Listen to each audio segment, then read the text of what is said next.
Hello, welcome back to another lecture. In this lecture, we are going to talk about some ways you can manipulate your sketch. So let's start a new part file. Click OK.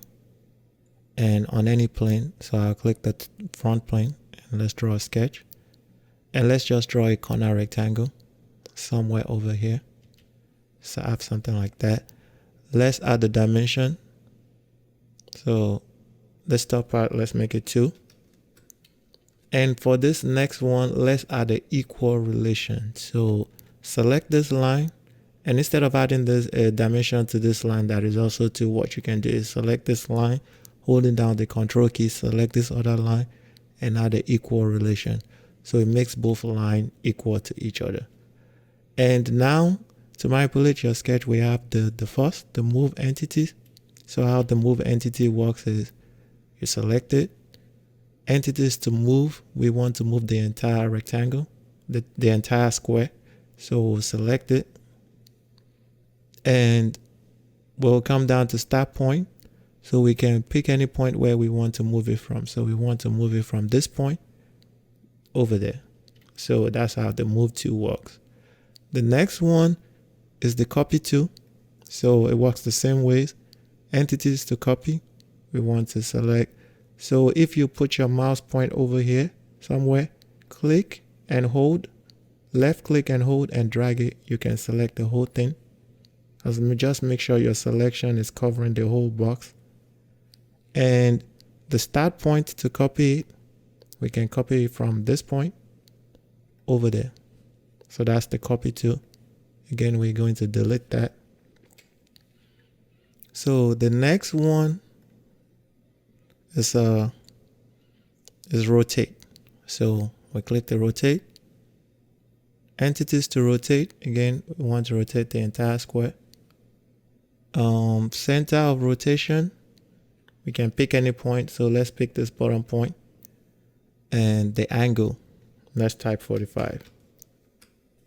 And click OK. And that's how the rotate works.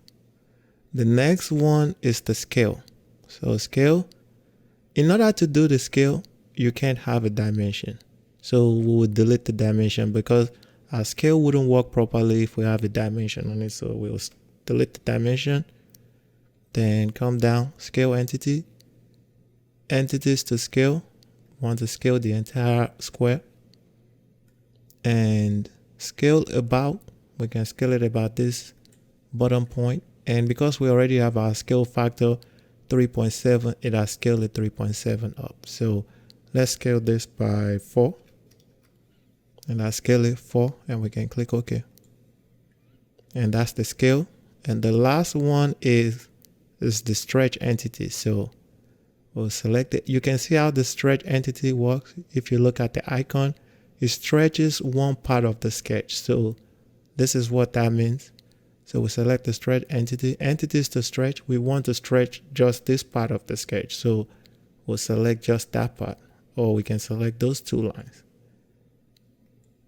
So if you've worked with AutoCAD before, you know when you click and move from the left to right, anything you have to cover, anything you cover in the sketch, in the rectangle is going to select it.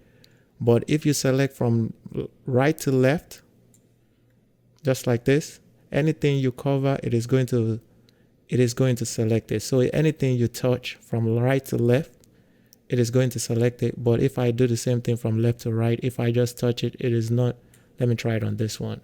So if I touch it here, it is not going to select it. But if I move it right to left, it is going to select it. So that's how the selection works. So we want to stretch these 2 lines. So we'll click on stretch about this point. And we can move it around to stretch it however we want. So we can click over there. And that's how the stretch tool works. And those are the ways you can manipulate your sketch. Thank you, and I will see you in the next lecture.